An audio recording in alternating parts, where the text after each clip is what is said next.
Welcome to our NFL game preview here on 100 Yards Football. This week, it's the hometown Atlanta Falcons taking on the Cleveland Browns. If you like the video today, please come in and share it. I'm your host, Vincent Turner. One more time, we'll surely appreciate it if you share it and love it and give us thanks. Joining me, as always, and I'm going to say this. I'm very appreciative of this gentleman being here at 100 Yards of Football. I'm going to say it one more time so I don't care if people get upset. I go all the way back when I was a 20-year-old, a junior, home at Christmas. Matter of fact, last night I was preparing for the show. I saw this gentleman recover that block punt in the end zone against Boomer Sooner, Oklahoma, in the 1981 Orange Bowl. And then he came to the sidelines and put his headphones on. This gentleman is sitting right in front of me. And God is good, man, because if you would have told me that them years ago, I would have looked at you crazy that I'd be doing a show on a platform with this gentleman right here. Florida State is ascending right now in college football. Back in the 70s, they was not even heard of. But this gentleman came there in 1977. Him and several other players changed the history of football at Florida State. That's what Florida State is where they at. And then I want people to listen to this. And I'm going to say it every week. I don't care if you get mad. I don't care if you get jealous. This gentleman played 12 years in the National Football League for the same team. Think about that. Think about the character there. Think about the loyalty to the organization. I'm blessed to have him. As he's going to break down the Atlanta Falcons and the Cleveland Browns. I don't have to say no more. Oh, one other thing. I'm sorry. He always lets me know that the best football is played down in South Florida. My man, we know him as BB, Mr. Bobby Butler. How you doing, man? I'm doing great, Vincent. How you doing today, man? Hey, I can't complain, man. Got a win last night. The Falcons got their first win over the Seahawks. Let's talk about the Cleveland Browns coming into the Mercedes-Benz Dome on Sunday playing the Falcons. Well, I tell you, man, this is going to be an old blue-collar game. I mean, this game going to be a working game, right? Let's just be honest, man. Cleveland is doing a great job. I mean, they're the number one rushing team in the National Football League, right? Nick Chubb, a University of Georgia graduate, is leading the league in rushing. He's got 341 total yards rushing, 62 attempts, Vincent, 5.5 average per rush, and 4 TDs already in the season. You know, he's on pace, barring injury, to rush for have a 2,000-yard season this year if he keeps up at that pace. But you know what happens when you run the football, Vince, right? You make the game physical. You make the game blue collar. It's old school football, right? Larry Zonka, right? You know, those kind of guys, right? My homeboy, O.J. Anderson, those kind of guys, right? John Riggins, those kind of guys. So you make the game physical, you make the game blue collar, and that's what they're going to bring. Now, here's the thing. Not only is Nick Chubb leading the league in rushing at this point, you know, there's a Batman Robin situation going on in Cleveland because the guy who backed him up, people don't forget about Kareem Hunt because Kareem Hunt at one time, remember, he was an all-pro running back for the Kansas City Chiefs a few years ago. Now he's in Cleveland as the number 2 back, very productive. He is averaging 4.2 yards a carry, 151 total yards on 36 attempts and 1 touchdown. So they got a great system, 2 running back system. They're leading the league right now. So like I say, the game is going to be blue collar. You know, on their offensive end, talk about those 2 guys, their quarterback, Jacoby Brissett, you know, a great pro. I mean, he's a pro. He's typically a backup guy, but he's a guy who can get the job done. He's playing well as well. But then they got the receiver, the old Oakland Raider, Dallas Cowboy, Amari Cooper is turning up. He's turning up. So, we know Amari Cooper, man. I don't know of anybody, Vincent, that I've seen in the modern day that come out of their breaks like Amari Cooper. All right. So, he's turning up and he's playing well right now. And so you got those guys on the offense doing well. But at the end of the day, this is going to be about the run game, in my opinion, right? Now, what we got to do, because the Brown defense, I'm just telling you, man, their front seven ain't no joke in some ways. All right. So, but what we got to do, we got to be physical up front. We got to win the game in the trenches, right? We got to establish the run game with our guy, Cordero Patterson, right? Which we did a great job last week, man, because we didn't start out so good, Vincent.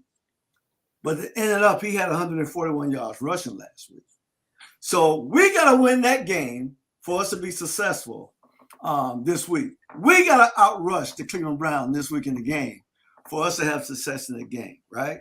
And I really believe that whoever wins the game in the trenches will come away with the W.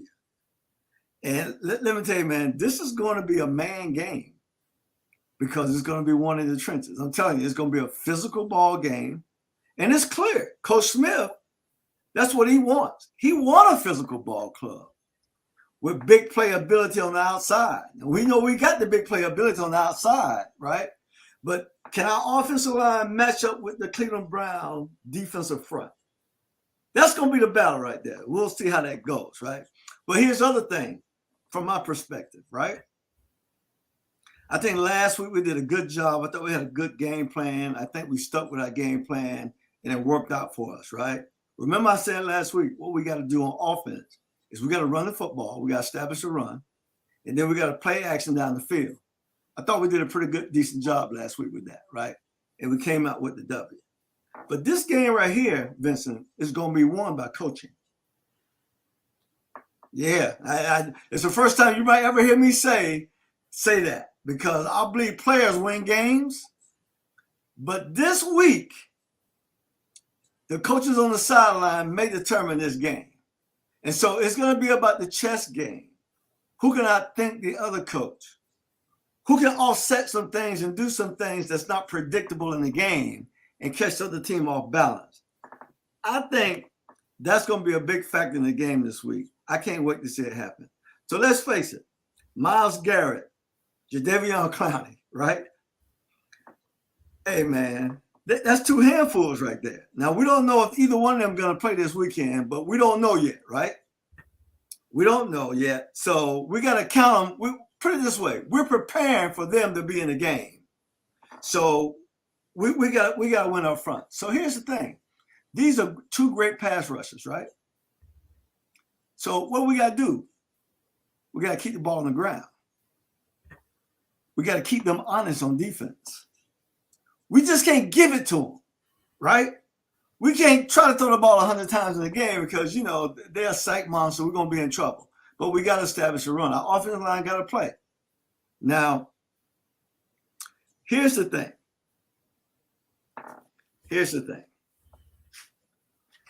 When we talk about this game, when we look at the Browns' defense, we know they're good up front. But their whole entire front seven, even though they got a bunch of great linebackers who are very aggressive, they run to the ball, they hit, but there's some stats on their defense that tells me, Vincent, they got some major holes on their defense. See, that's why I say the chess game, the coaching staff, the coaches are going to win this ball game this week, right? Now, they got two good safeties. We talked about this young man from LSU who came out a few years ago, Grant Delpit, John Johnson. They might be one of the best two safety tandems in the league. But here's the problem, Vincent. They both lead the teams in tackles. There's a problem. So they got pass rushers. So they got linebackers who run around. The Saints lead the team in tackles. There are some holes. There are some opportunities for the Falcons to take advantage here, right? So, Coach, you got to come on with it, Doc. You got to come on with it, right? So, at the end of the day, if we can employ our skilled guys, we got a big three, Vincent. You know that, right? We got a big three. We've seen it already. Yes, sir. And we haven't seen the best, but we got a big three. Kadero Harris, Patterson. What can I say? Tennessee volunteer. Matter of fact, Tennessee is doing pretty good this year. They're doing pretty good this year. I like the way they play ball. I got a chance to peek them out last week against Florida because I don't want Florida to win any games. So, but we got a Cordell Patterson. Pitts played well last week. We finally got him the ball on these occasions. That's occasion. He made some big plays for us. But Drake London is a man. And if we can get those three guys, if we can find that combination where we can give people a little poison on this end, a little poison on that end, we're going to run the gut and do that, we're going to be very productive. You know, Falcons defense has got to slow the Browns running game down. All right, that's another thing. We got to slow the running game down. I'm not too concerned with the Browns passing attack, even though Brissett can do it, even though they got Amari Cooper. They got some guys. But where we got to win on defense in the trenches as well. We got to win in the run game. So I like this game. I like this game more than any reason because we're at home, Vincent. We don't have to worry about how cold it is, how damp it is up in Cleveland. Yeah, I've been up there a few times in November, so I know what I'm talking about. We don't have to worry about that. We ain't got to worry about the dog pound, right? What we got to do is take care of business in our own backyard. And I really see the Falcons winning this game, Vincent, at home. I got us 24-17 in this game. I can't wait to see this game. This is a man game. When I look at this football game, you think about the Cleveland Browns, and I got some Cleveland Browns friends that live here locally in the Metro Atlanta area. And I heard from a Cleveland Brown fan that I hadn't heard from in 2 years. He said he's going to be at the game. And he said something. I was on the phone. He said, Vincent, I want you to hear something.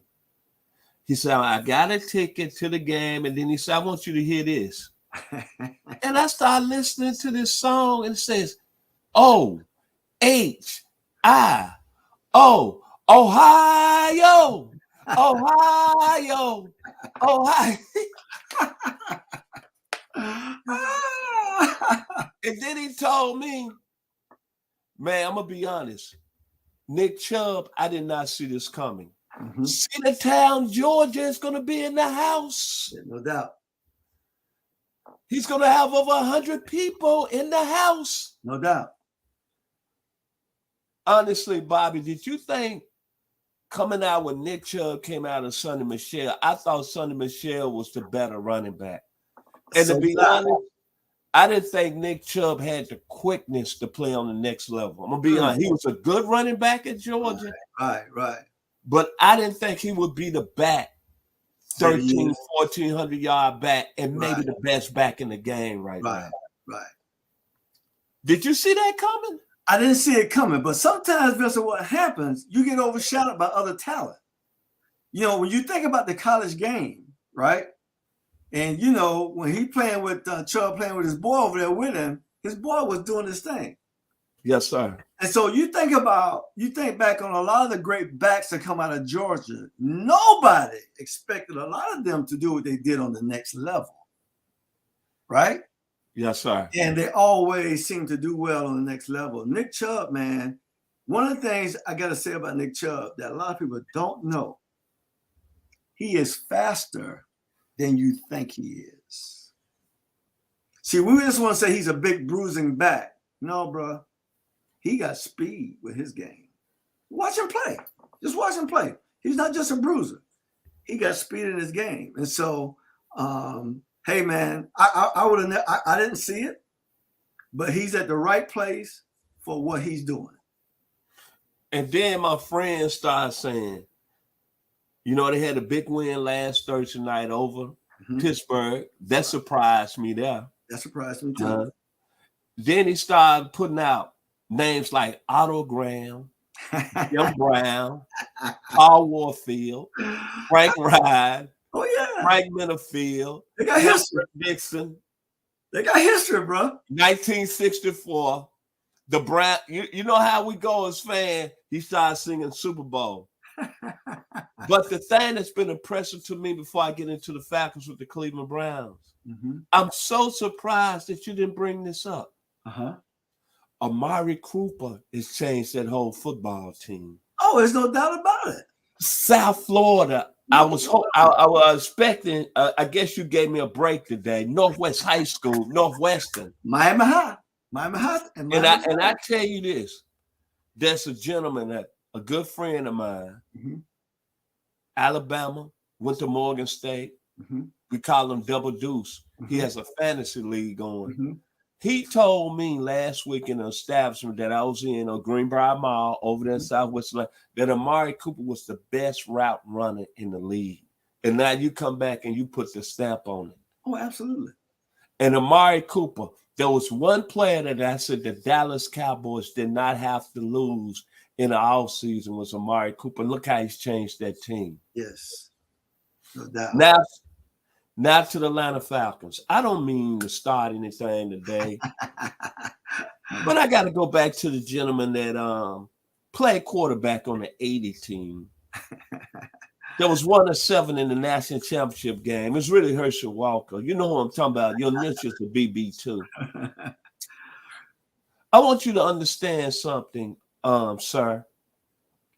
You killed the Falcons when they took the 8th pick overall in this year's draft. You said they should have took Charles Cross, the old lineman out of Seattle.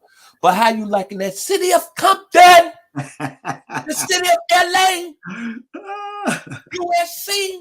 Yes, sir.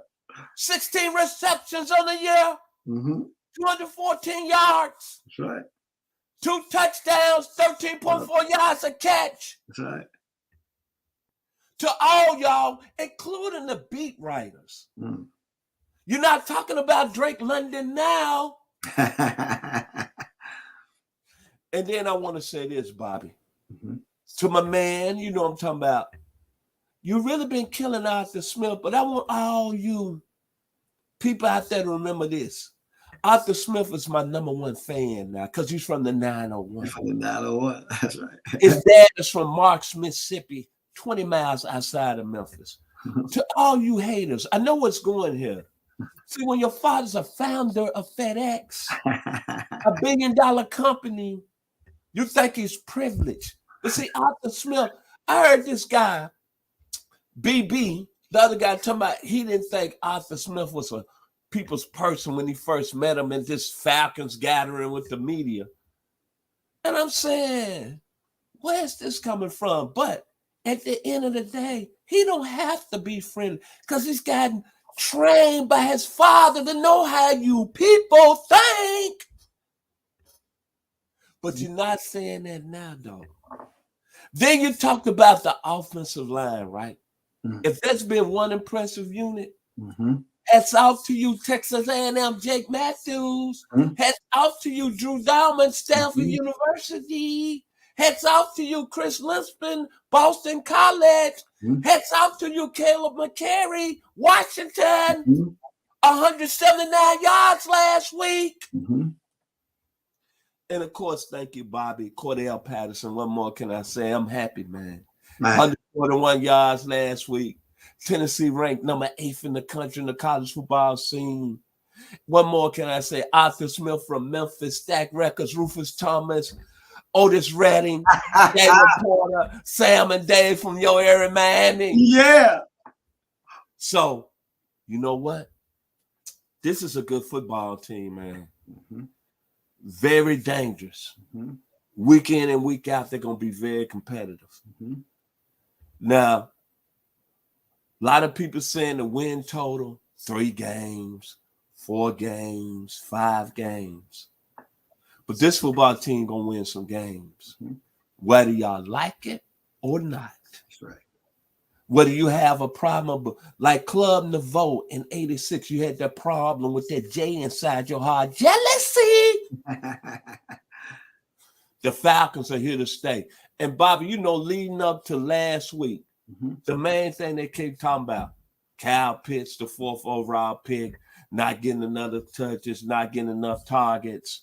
What are we doing here? Well, Kyle Pitts had 89 yards last week, but like you said, was a 3-head monster. It don't matter if you're a first-round pick. It don't matter if you're a second-round pick. And the reason I'm going to bring this up, everybody was complaining about Kyle Pitts last week and the receptions he getting.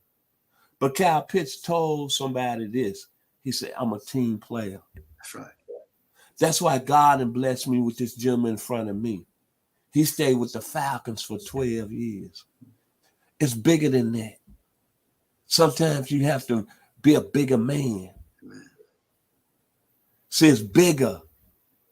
It's easy to shoot people down and be behind closed doors and want them to lose. But you know what? This Falcons football team is going to be special. Final words, Mr. Bobby Butler, about Atlanta and Cleveland on Sunday. Hey, man, I think a lot of people are going to be surprised about the Falcons this year. One game at a time, Vincent. This game here is gonna test their manhood, right? This is going to be a blue-collar game. It's going to be a knockdown, drag-out, fist fight, physical ball game. And like I say, the thing I like about it, if we can handle that physical side of it and establish that run on offense, we got the guys on the exterior to make big plays, bro. Anything is possible for the Atlanta Falcons. And so I'm excited about it. 24-17 at home, the Atlanta Falcons. My final prediction, I'm taking the Falcons 21-17. As Mr. Butler said, it's going to be a physical football game. All I can say is this. Rock Hill, South Carolina is running that football out of the University of Tennessee. Honolulu, Hawaii is playing pretty well. California, Yaya, 8th round pick. Stay off him, please. The offensive line has played real well this week. And to you, Mr. BB, on the other side, think about this about Drake London for you talking about the Falcons drafting the receiver, and then also to the beat writer. Y'all missed the most major point about Drake London. Look at the school he came from. Lynn Swan, O.J. Simpson, Mike Garrett, Ronnie Lott, Anthony Munoz, Bruce Matthews, Sam the Bam Cunningham, Dennis Smith, Troy Polamalu, Carson Palmer, Keyshawn Johnson, Reggie Bush. This is not a school that don't produce football players, brother. If you like the video, please come in and share. We surely appreciate you as we broke down the Atlanta Falcons and Cleveland Browns. Special thanks to our producer, Mr. Logan Landis. Y'all be blessed. Go Falcons. Arthur Smith, my man.